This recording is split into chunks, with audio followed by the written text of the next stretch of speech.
Բնականաբար առիթներ շատ են եղել, բարբերաբար ենք զրուցել, կախված աշխատանքային, նաև մեր հետագա ներկների մասին։ Քմծիծաղով եւ հեգնանքով են նայում դատավճռին, զարմացել էր, որ իրեն ճանաչողները մտածում էին, որ կարող է նա որևիցե մի պահ, մի վայրկյան մտածի, որ կարող է փախնի եւ դիմի փախուստի, եւ նա վստահ է, որ իր պայքարը հասնելու է հաջողության եւ հաղթական տրամադրությամբ գալիս է Հայաստան։ Մարդը գիտակցում է, որ գալիս է Հայաստան եւ ունի դատավճիռ եւ գնալու է նստելու 6 տարի 3 ամիս ժամկետում։ Ինչի հրապարակման 7 տարի անց որոշեցին, որ նա պետք է պատիժ կրի։ Ժողովուրդ, ըստ իս չէ, ըստ յուրաքանչյուր խելամիտ դատողություն ունեցող մարդու հասկանալի է, որ նրան մեկուսացնում են առաջիկա բոլոր ընտրական եւ քաղաքական գործընթացներից։ Համբարձումյան Դավիթը Հայաստանի Հանրապետությունում կարևորագույն ֆիգուր է հանդիսանում, թե համապետական մի կողմ դնեն վարչապետի թեկնածուի կարգավիճակը, դրա մասին կխոսեն եւ կազմակերպիչները եւ առաջադրող քաղաքական ուժերը, մի կողմ դնելով դա ինքը մեծ ուժ է ներկայացնում Իրանից համապետական ընտրություններում։ Բնականաբար նման մարդ, նման սկզբունքային տղեն չէր կարող ուղղակի լիներ ազատության մեջ։ Ալեն Սիմոնյանը պնդում էր հակառակը, թե իրենց այսպես ասած ինչ է ներկայացնում, մոռանալով հավանաբար, որ Դավիթ Համբարձումյանը արդեն առիթ ունեցել է ապացուցելու իշխանությանը, թե իրենց ինչ է ներկայացնում եւ չի պարտվել իր համայնքում։ Ալեն Սիմոնյանին եւ դրանց շարքերում ժամանակավոր կամ մշտական տեղակայված մարդկանց չեմ ուզում մեկնաբանել։ Նրանք շատ լավ են ճանաչում Դավիթ Համբարձումյանի տղամարդ տեսակը եւ բնականաբար այլ բան չունեն, քան ստով կերակրելու հասարակությանը, Facebook-յան հասարակությանը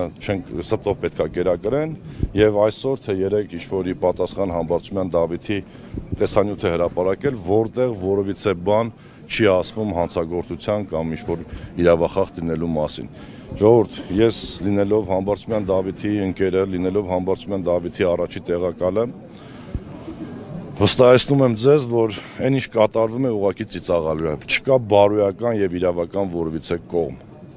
Պարոն Սարգսյան, դուք կստանձնեք։ Ես Հակոբյանն եմ։ Ներողություն, Պարոն Հակոբյան, դուք կստանձնեք քաղաքապետի պարտականությունները այդ ընթացքում, ինչ պարոն Համբարձումյանը լինի անազատության մեջ։ Մինչև այսօր պարոն Համբարձումյանը գտնվում էր արձակուրդի մեջ եւ ես էի փոխարինում նրան։ Այսօր լրանում, այս վաղվանից նա պետքա ներկայանար աշխատանքի,